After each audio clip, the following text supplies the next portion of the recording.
Hey everyone, this is Muskan और आज हम पढ़ने वाले हैं क्लास 12 सीबीएसई का first chapter and its name is the last lesson. हाँ, ये थोड़ा आयरनी है कि फर्स्ट चैप्टर का ही नेम द लास्ट लेसन है, but anyhow this is an interesting chapter and this chapter is written by Alphonse Daudet. तो हमारे ये जो ऑथर है इनके बारे में छोटा सा डिस्क्रिप्शन है। He was a French novelist and short story writer. The last lesson is set in the days of the Franco-Prussian war in which France was defeated by Prussia led by Bismarck। तो Alfonso डॉर्डेट एक French novelist थे, साथ ही short story writer थे।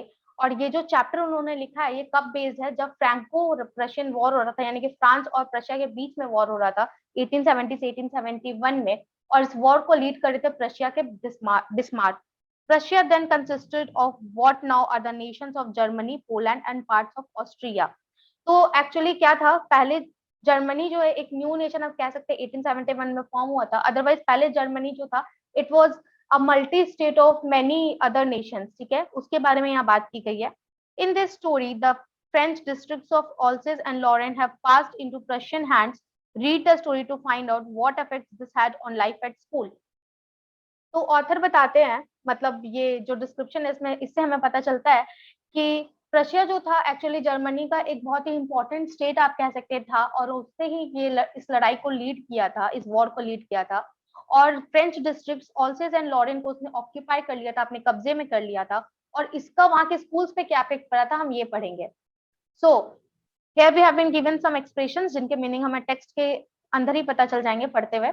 Start करते हैं। I started for school very late that morning and was in great dread of a scolding, especially because M. Hamel had said that he would question us on participles and I did not know the first word about them। अच्छा, आगे हमें पता चलेगा ये I जो है he is France. ठीक है, आगे इनका नाम दिया हुआ है। फ्रांस की ये स्टोरी है। वो कहते हैं कि जब उस दिन जब मैं स्कूल के लिए ऑलरेडी लेट हो गया था, मैं बहुत ज्यादा डरा हुआ था, स्पेशली इसलिए क्योंकि हमारे जो टीचर थे एमएमएल, उन्होंने हमें पार्टिसिपल्स के ऊपर होमवर्क दिया था, मतलब वो हमसे क्वेश्चन पूछने वाले थे उस दिन, और मुझे उसका एक भी वर्ड नहीं आता था। For a moment, I thought of running away and spending the day out of doors. It was so warm, so bright. The birds were chirping at the edge of the woods, and in the open field back of the sawmill, the Prussian soldiers were drilling। वो कहते हैं वो दिन बहुत ही warm था, बहुत ही खुशनुमा weather था, बहुत ही खुशनुमा दिन था, बाहर चिड़िया चहचहा रही थी और प्रशियन सोल्जर्स जो थे वो फील्ड में ड्रिलिंग कर रहे थे, यानी कि एक्सरसाइज कर रहे थे। अच्छा, मैं आपको बता दूं, प्रशियन सोल्जर्स वहां पे एक्सरसाइज कर रहे थे, इसका मतलब क्या है कि ऑलरेडी रशिया ने फ्रांस के ऊपर, यानी कि उस डिस्ट्रिक्ट के ऊपर फ्रांस के कब्जा कर लिया था। ठीक है, and what does drilling means, actually it is it's exercising, it is to teach somebody by making them repeat something. जब आर्मी के लोग एक्सरसाइज करते हैं तो वो बहुत ही ड्रम्स के बीट पे, यानी कि उनके जो हेड रहते हैं वो कहते हैं दिस एंड दैट, तो उस बीट पे वो लोग एक्सरसाइज करते हैं, that's drilling. It was all much more tempting than the rule for participles, but I had the strength to resist and hurried off to school। Participles के rule से तो ज्यादा ही ये सारी चीजें अट्रैक्टिव थी मेरे लिए, पर मेरे अंदर ये स्ट्रेंथ था, ये शक्ति थी कि मैं इन सब चीजों को अनदेखा करूं, और स्कूल के लिए मैं जल्दी से दौड़ गया। When I passed the town hall, there was a crowd in front of the bulletin board. Bulletin board is notice board. For the last 2 years, all our bad news had came from there. Lost petals, the draft, the orders of the commanding officer, and I thought to myself, without stopping, what can be the matter now? तो town hall जो होता है उस district का एक ऐसा hall होगा जहाँ पे सारे गवर्नमेंट ऑर्डर्स या कुछ भी ऑर्डर्स आते होंगे वो लगते होंगे। तो 2 साल से जब से वॉर चल रहा था वहां पे सिर्फ बुरी खबरें आ रही थी, जैसे कि जो जंग हम हार गए थे या कमांडिंग ऑफिसर का कोई ऑर्डर होता था। तो अब बिना वहां पे रुके और देखे कि क्या मैटर क्या हो रहा है, मैंने सोचा कि अब क्या बुरा हो गया जो यहाँ पे इतनी भीड़ लगी है। Then, as I hurried by as fast as I could go, the blacksmith watcher who was there with his apprentice reading the bulletin called after me, "Don't go so fast, bub. You will get to your school in plenty of time." तो जब मैं जल्दी जल्दी अपनी school की तरफ दौड़ रहा था, और जितनी जल्दी हो सकता था उतनी जल्दी दौड़ रहा था, तो वहां पे बुलेटिन पढ़ते हुए कौन लोग मौजूद थे? ब्लैक स्मिथ थे, वॉचर थे, और उनका अप्रेंटिस था। ब्लैक स्मिथ होता है लोहार, वॉचर यानी कि वहां के जो वॉचमैन होंगे वो, और अप्रेंटिस, अप्रेंटिस और ट्रेनी ये दो वर्ड्स होते हैं, इनमें बहुत कंफ्यूजन होता है। ट्रेनी जो होते हैं वो आप कह सकते हैं एक तरह से एजुकेशनल फील्ड से, यू कैन से दे बिलोंग, और वो किसी कंपनी में ट्रेनिंग करते हैं, पर इसका मतलब ये नहीं होता कि वो उस कंपनी में आगे कंटिन्यू करेंगे। हो सकता है वो अपना जॉब चेंज कर ले, अपनी फील्ड चेंज कर ले, और कभी कभी वो विदाउट पे भी काम करते हैं। अप्रेंटिस जो होते हैं वो बहुत लो वेजेस पे काम करते हैं, they work on very low wages to learn about their skills, ठीक है। वो जो भी उनके मालिक होते हैं जिनसे वो सीख रहे होते हैं, उनके अंडर ही वो काम करते हैं, और उनसे वो बहुत लो लो वेजेस लेते हैं, बहुत छोटा इनकम लेते हैं। I thought he was making fun of me and reached M Hamel's little garden all out of breath. मुझे लगा कि वो मेरा मजाक उड़ा रहे हैं, और मैं जल्दी से भाग के एम हेमल यानी कि अपने टीचर के गार्डन में पहुंचा। तब तक मैं हाफ रहा था। यूजुअली व्हेन, अच्छा ऑथर को क्यों लगा, फ्रेंड्स को क्यों लगा कि वो उनका मजाक उड़ा रहे हैं, क्योंकि ऑलरेडी वो इतने लेट थे, और सामने वाला कह रहा है कि जल्दी जल्दी क्यों भाग रहे हो, अभी तो काफी टाइम है, आराम से जाओ। Usually, when school began, there was a great bustle which could be heard out in the street, the opening and closing of desks, lessons repeated in unison very loud, with our hands over our ears to understand better, and the teacher's great ruler rapping on the table. Bustle, what does it mean? Bustle, it means loud noise due to lots of people, okay? Noise made by lots of people. तो क्योंकि school में काफी students वगैरह मौजूद होते हैं, इसलिए बसल कहा गया है। तो फ्रांस कहता है कि जब भी जनरली स्कूल शुरू होता था तो स्ट्रीट यानी कि रास्ते से ही पता चलता था कि बहुत जोर जोर की आवाजें आ रही हैं। वो आवाजें क्या होती थी, ये क्वेश्चन एग्जाम में आ सकता है। The opening and closing of desk, desk खोलने और बंद होने की आवाजें। Lessons repeated in unison very loud with our hands over our ears to understand better, यानी कि इतनी जोर से लेसन्स पढ़ने की आवाजें आती थी वहां पे कि लोग सारे स्टूडेंट जो होते थे वो अपने कान के ऊपर हाथ रख के लेसन्स पढ़ते थे, ताकि उन्हें समझ में आए कि वो क्या बोल रहे हैं। And the teachers great ruler rapping on the table, और टीचर जो थे उनके वो रूलर को यानी कि अपने स्केल को, छड़ी को टेबल पे ऐसे फटकते थे। But now it was all social, लेकिन अभी सब कुछ इतना शांत था। I had counted on the commotion to get to my desk without being seen, but of course that day everything had to be as quiet as Sunday morning. France कहता है कि मैं तो इस पर डिपेंड कर रहा था कि इतना ज्यादा नॉइज होगा कि मैं उस नॉइज के, उस हल्ले गुल्ले, उस शोर के बीच में ही क्लास में घुस जाऊंगा और मुझे कोई नोटिस भी नहीं करेगा। पर उस दिन तो इतना सब कुछ शांत था कि लग रहा था संडे की मॉर्निंग हो रही है और कोई स्कूल आया ही नहीं है। Counted on, it means depend, okay, depend upon, depend upon. और commotion means great noise, this means great noise. Through the window, I saw my classmates already in their places and Mr. M. Hamel walking up and down with his terrible ruler under his arm. I had to open the door and go in before everybody. You can imagine how I blushed and how frightened I was. तो वो कहते हैं कि खिड़की से मैंने क्या देखा कि मेरे क्लासमेट्स अपनी अपनी जगह पे बैठे हुए हैं, और एम हेमल जो उनके टीचर है वो अपने आर्म्स के अंदर अपने छड़ी को दबाए हुए इधर से उधर टहल रहे हैं। उन सब के सामने मुझे दरवाजा खोल के अंदर जाना पड़ा, और आप समझ सकते हैं कि ये मेरे लिए कितना, मुझे कितना शर्म फील हो रहा होगा और मैं कितना डरा हुआ होऊंगा। यहाँ पे वॉकिंग अप एंड डाउन दिया हुआ है, ओके। इसका मतलब होता है कि you can say to walk at a steady speed, specially without a particular destination, की कोई डेस्टिनेशन नहीं होता, बस हम लोग ऐसे ही चल रहे होते हैं। और जब ऐसा कब होता है, जब हम बहुत टेंस्ड होते हैं, बहुत चिंता में होते हैं। बट नथिंग हैपेंड, इसका मतलब कि एम हेम्बल को किसी बात की चिंता थी। एम हेलमन saw me and said very kindly, go to your place quickly little friends, we were beginning without you.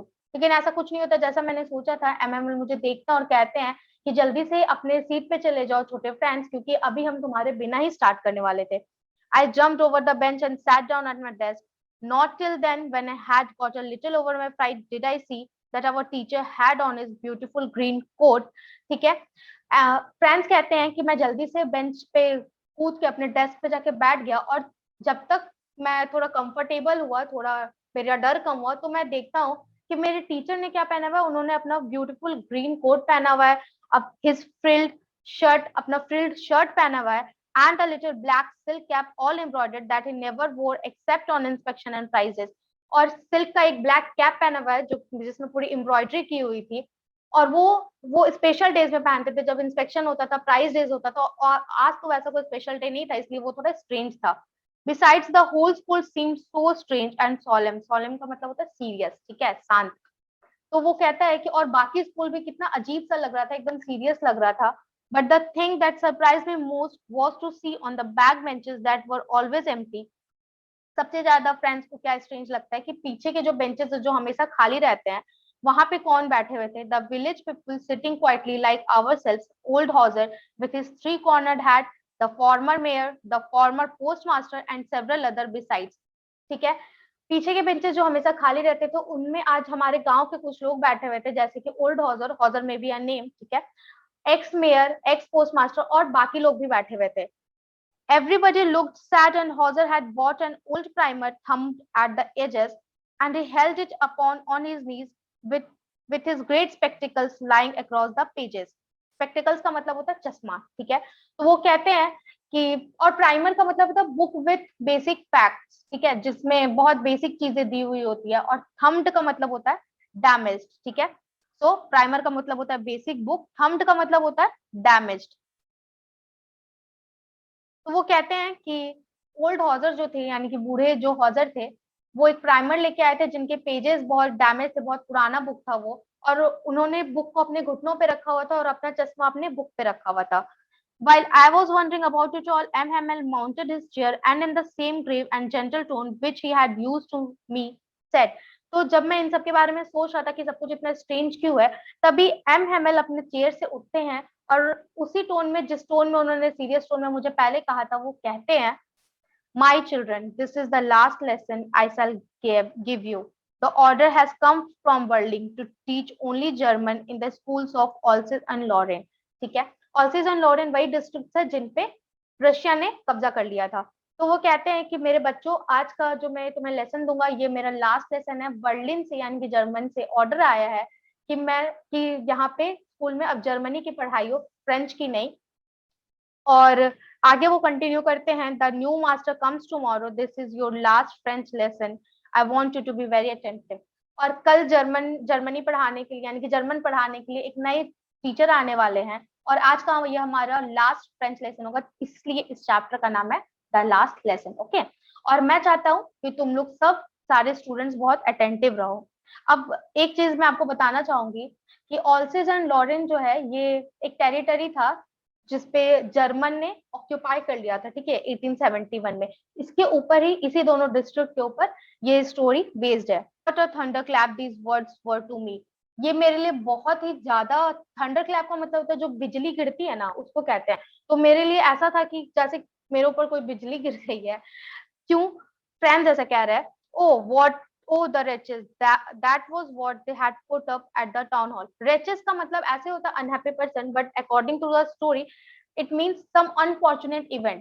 तो वो कहता है कि ओ अच्छा, इतना अनफॉर्चुनेट इवेंट था, इसलिए वहां पे बुलेटिन बोर्ड में, मतलब टाउन हॉल में इतनी भीड़ लगी हुई थी। The last French lesson, my last French lesson, why I hardly knew how to write, I should never learn any more, I must stop there then, oh how sorry I was. वो कहते हैं मेरा last French lesson, shit, मुझे तो अभी तक इसे French को ठीक से लिखना भी नहीं आया था, क्या मैं अब कभी इसे नहीं सीख पाऊंगा? मुझे अभी ये पढ़ना छोड़ना होगा। Oh how sorry I was for not learning my lesson, for seeking bird eggs और going sliding on the Saar, my books. Okay, यहाँ तक हम समझते हैं। सार एक्चुअली एक रिवर है फ्रांस में। तो वो कहते हैं कि मुझे कितना आज गिल्टी फील हो रहा था, कितना मैं रिग्रेट कर रहा था कि लेसन पढ़ने के बजाय मैं जाके चिड़ियों के अंडों को ढूंढता था या रिवर पे जाता था। My books that had seemed such a nuisance a while ago, so heavy to carry, my grammar and my history of the sense were old friends now that I couldn't give up. कहते हैं कि मेरे books जो मुझे कुछ दिनों पहले तक, कुछ समय पहले तक बहुत ही बेकार लगते थे, अब वो मुझे मेरे ओल्ड फ्रेंड्स लग रहे हैं। और कौन कौन से books? Grammar, history of the sense, ठीक है, इसके बारे में वो बात कर रहे हैं। क्वेश्चन ये आ सकता है आपके एग्जाम में कि कौन कौन से बुक्स थे। तो वो कहता है कि ये सारे चीजें जो मुझे, बुक्स जो मुझे हेवी भी लगते थे कैरी करने के लिए, इतने बेकार लगते थे, अब मुझे मेरे पुराने दोस्त लग रहे थे जिनका साथ में नहीं छोड़ सकता था। And M Hamel too, the idea that he was going away, that I should never see him again, made me forget all about his ruler and how cranky he was. वो कहते हैं कि बुक्स के साथ साथ मुझे MML के लिए भी बहुत बुरा लग रहा था कि अब मैं उन्हें भी, अब हम लोग उनको भी नहीं देख पाएंगे, और इसके साथ ही मैं उनके बारे में, उनके रूलर, उनके छड़ी के बारे में भी भूल गया, और ये भी भूल गया कि वो कितने स्ट्रेंज थे, कितने अजीब थे। Poor man, Poor man. It was in honor of this last lesson that he had put on his fine Sunday clothes, and now I understood. वो कहता है कि बेचारे मेरे सर, इस वजह से वो आज इतना ड्रेस्ड अप होके आए हैं। और संडे क्लोथ का मतलब आप कह सकते हैं नए कपड़े, ठीक है, या स्पेशल कपड़े। That is why the old men of the villages were sitting there in the back of the room. It was because they were sorry too that they had not gone to school more. इस वजह से जो village के लोग हैं वो उनको as a tribute teacher को देने के लिए आज आके स्कूल में बैठे हैं, और उनको भी बहुत बुरा लग रहा था क्योंकि वो भी ज्यादा स्कूल नहीं गए थे। It was their way of thanking our master for his 40 years of faithful service and of showing their respect for the country that was theirs no more. This is very sad, you know. War होता था तो लोगों, जो लोग innocent लोग होते थे, जो जिनका इनमें कोई रोल नहीं होता था, उनको भी बहुत सफर करना पड़ता था। और यहाँ पे उसके बारे में बताया गया है कि वो जो विलेजर्स थे वो स्कूल आए थे उस टीचर को ट्रिब्यूट देने के लिए जिन्होंने 40 इयर्स तक अपनी फेथफुल सर्विस दी थी और ऑनेस्टी से इतना काम किया था, और अपने कंट्री के प्रति, अपने देश के प्रति अपना रिस्पेक्ट शो करने के लिए, जो अब उनका था भी नहीं, वो कंट्री उनसे छीन ली गई थी, because now their district was part of Germany, Russia. While I was thinking of all this, I heard my name called. It was my turn to recite. What could I not have given to be able to say that dreadful rule for the participle all through, very loud and clear and without one mistake. एक भी mistake के बिना मैं अच्छे से सारे rules बता सकूं, इसके लिए मैं अभी कुछ भी कर सकता हूँ। But I got mixed up on the first words and stood there holding on to my desk, my heart beating and not daring to look up.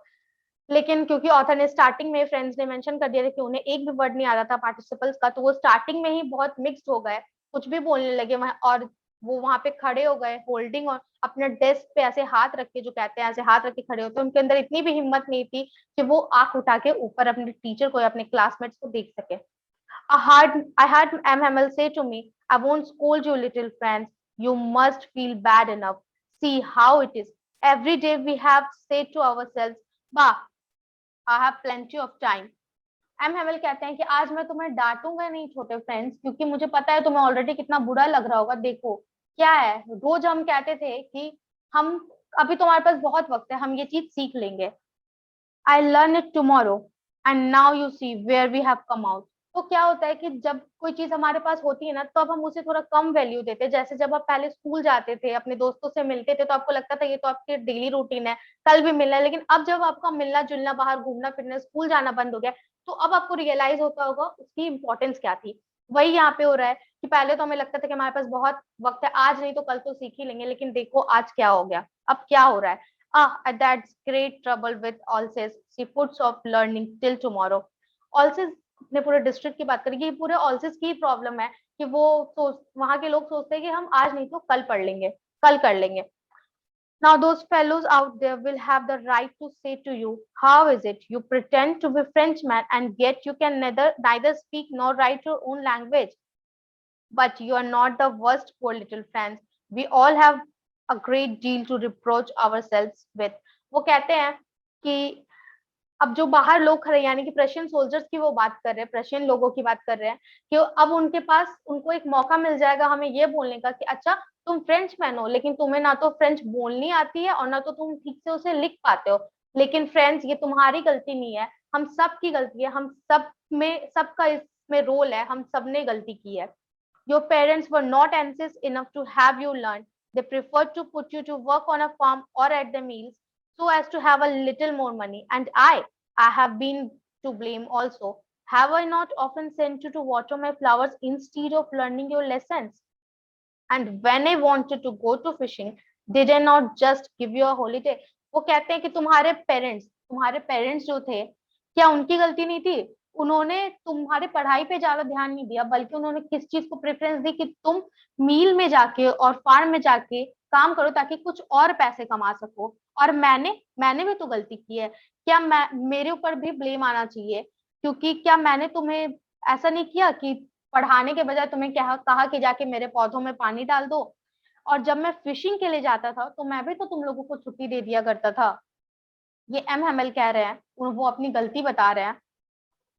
Then from one thing to another, M. Hamel went on to talk of the French language, saying that it was the most beautiful language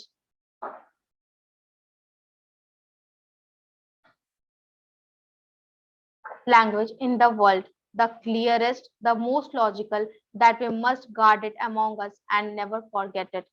ठीक है, तो वो कहते हैं कि ये जो French language है ये अभी तक का सबसे खूबसूरत लैंग्वेज है, सबसे लॉजिकल लैंग्वेज है, और हम इसे कभी नहीं भूल पाएंगे, हमें इसे कभी भूलना भी नहीं चाहिए, because when a people are enslaved, as long as they hold fast to their language, it is as if they had the key to their prison. इसका मतलब क्या है कि अगर आपको अपनी मातृभाषा आती है, अपनी मदर टंग आती है, तो अगर आप किसी के कैदी भी बन जाते हैं तो आपकी वो जो मातृभाषा है वो उस ताले की, मतलब प्रिजन के ताले की चाबी के तौर पे काम करती है, इसलिए आपको आपकी मातृभाषा कभी नहीं भूलनी चाहिए। Okay, here we have been given one map, ठीक है, और मैं आपको ये थोड़ा डिस्कस कर देती हूँ, इसलिए नहीं क्योंकि ये एग्जाम में आएगा, इसलिए क्योंकि ये बुक में दिया हुआ है।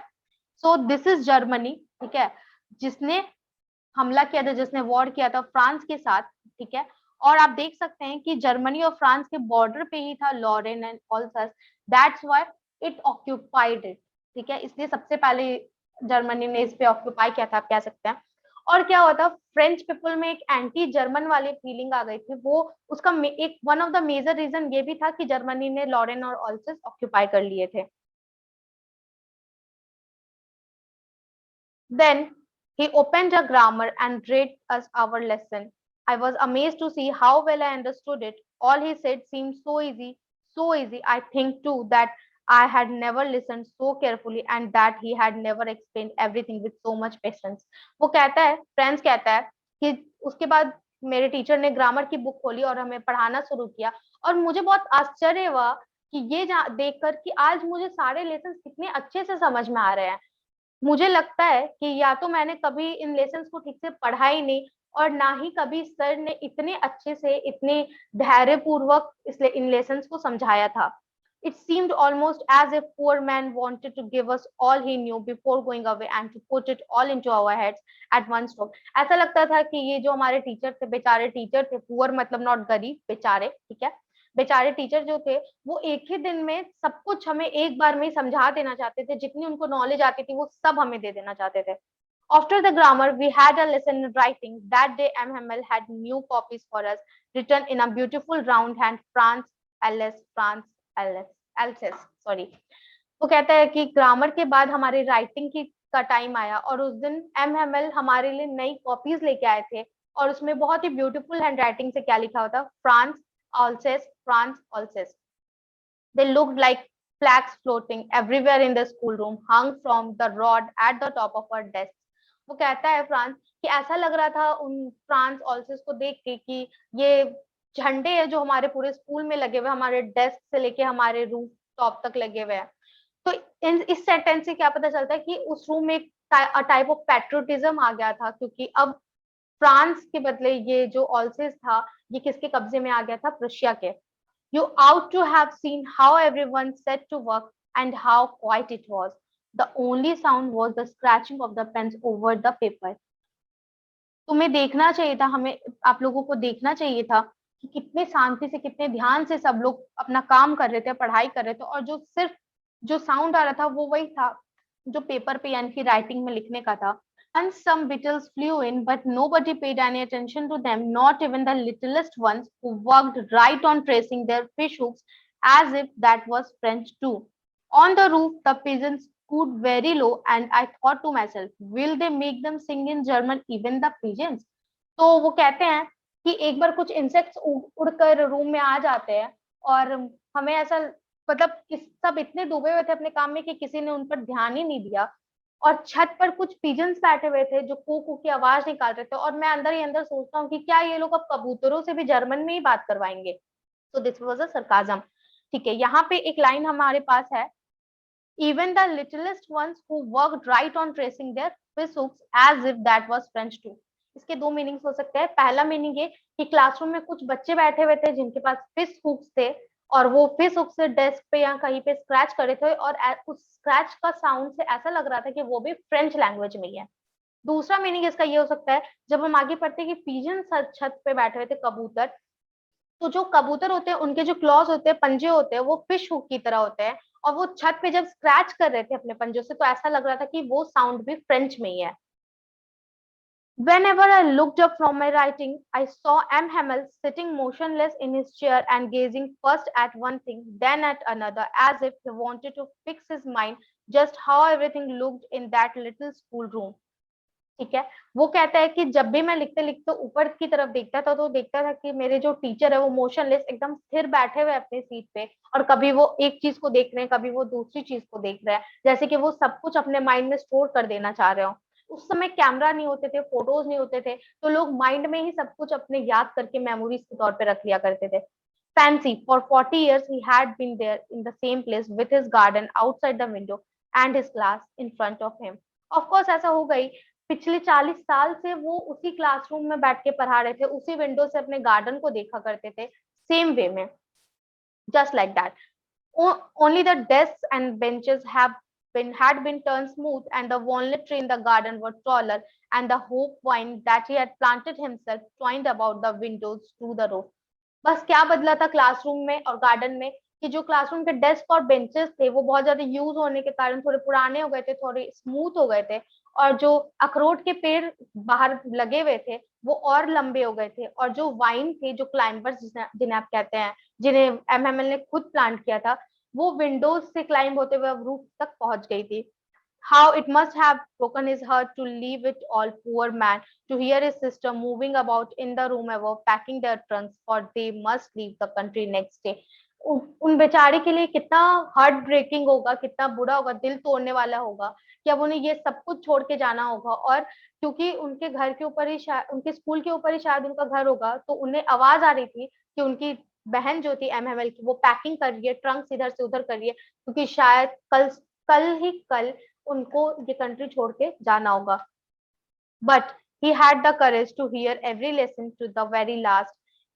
After the writing, we had a lesson in history, and then the babies chanted their ba baby bo boo. Okay, तो कहते हैं, फ्रेंड्स कहते हैं, लेकिन फिर भी एमएमएल में इतनी ताकत थी, इतनी हिम्मत थी कि उन्होंने सारे लेसन को लास्ट तक सुना। और जब हमारी राइटिंग खत्म हुई तो हमने हिस्ट्री का एक क्लास किया, और उसके बाद जो वहाँ पे छोटे बच्चे मौजूद थे, उन्होंने वो आवाज निकाल रहे थे, यानी वो पढ़ रहे थे बा बेबी बो बू। Okay, down there at the back of the room, old Hauser had put on his spectacles and, holding his primer in both the hands, spelled the letters with them. तो आपने देखा था ना, स्पेक्टिकल्स उनके पढ़ा था, स्पेक्टिकल्स उनके book के ऊपर रखा हुआ था। तो कहते हैं कि रूम के पीछे जो हॉजर बैठे हुए थे वो अपना स्पेक्टिकल्स उठाते हैं, पहन लेते हैं, और प्राइमर को दोनों हाथ में पकड़ के स्पेल करते हैं बच्चों के साथ वो उन लेटर्स को। You could see that he too was crying, his voice trembled with emotion, and it was so funny to hear him that we all wanted to laugh and cry. Ah, how well I remember it, the last lesson. तो friends कहते हैं कि आप देख सकते थे कि वो भी, जो ओल्ड हॉजर थे, वो भी रोने लगे थे। उनका जो वॉइस था वो बहुत ही लड़खड़ाने लगा था इमोशंस के कारण, और उनको सुनना बहुत फनी था क्योंकि वो इस तरह से पढ़ रहे थे। हम उसी टाइम पे हंसना भी चाहते थे उनकी आवाज सुन के, और रोना भी चाहते थे क्योंकि ये हमारा लास्ट लेसन था। मुझे बहुत अच्छे से याद है मेरा वो French last lesson. All at once the church clock struck 12, then the Angelus. At the same moment, the trumpets of the Prussians returning from drill sounded under our windows. तो क्या होता है, अचानक से चर्च क्लॉक में 12 बजने की आवाज सुनाई देती है, और उसी समय प्रशियन सोल्जर्स जो होते हैं अपने एक्सरसाइज से वापस आ रहे होते हैं, और हम उन्हें सुन सकते हैं खिड़की के through. M Hamel stood up very pale in his chair, I never saw him look so tall. वो कहते हैं कि एम हेमल, उनके टीचर, खड़े हो जाते हैं, बहुत उदास दिख रहे थे, बहुत डल फेस उनका दिख रहा था, और मैंने उन्हें इतना उदास, इतना टॉल कभी नहीं देखा था। My friends, said he, I, but something choked him, he could not go on. M Hamel कहते हैं मेरे दोस्त को, और उसके बाद वो मैं बोल के चुप हो जाते, क्योंकि उनके इमोशंस ओवरफ्लो हो रहे थे, वो आगे नहीं बोल पाते हैं। Then he turned to the blackboard, took a piece of chalk, and bearing on with all his might, he wrote as large as he could. और फिर वो टर्न होते हैं, चौक उठाते हैं, और ब्लैकबोर्ड पे जितना बड़ा वो लिख सकते थे उतना बड़ा लिखते हैं, We will love France. Okay, इसका मतलब होता है long live France. It is a very important term for exam always. Long live France. जितना बड़ा हो सकता है उतना बड़ा वो लिखते हैं कि लॉन्ग लिव फ्रांस, हिंदी में आप कह सकते हैं फ्रांस जिंदाबाद। Then he stopped and leaned his head against the wall, and without a word, he made a gesture to us with his hand. School is dismissed. You may go. तो लिखने के बाद वो खड़े हो जाते हैं और अपना हेड अब दीवार के ऊपर ऐसे आप कह सकते हैं टेक देते हैं, लीन कर देते हैं, और बिना कुछ और वर्ड बोले वो सिर्फ अपने हाथ से जेस्चर करते हैं, मतलब इशारा करते हैं और कहते हैं स्कूल, आज का स्कूल यहीं पे खत्म होता है और आप जा सकते हैं। स्टूडेंट्स और विलेजर्स कहते हैं कि आप जा सकते हैं। So here we end this chapter. इस चैप्टर में हमें पता चला कि जब हमसे किसी चीज को छीन, कितना फॉर ग्रांटेड ले लेते हैं ना हम चीजों को, पर वही चीज जब हमसे दूर हो जाती है, छीन ली जाती है, तब हमें उसका एक्चुअल इंपॉर्टेंस पता चलता है, फिर वो चाहे कुछ भी हो, कोई चीज हो या कोई इंसान हो। So respect everything that you have in your life, and thank you very much. If you have any doubt, you can comment me or you can ask me on the text number that I have given in the banner in the starting of the class. So have a great day. Keep smiling, keep studying, and stay safe.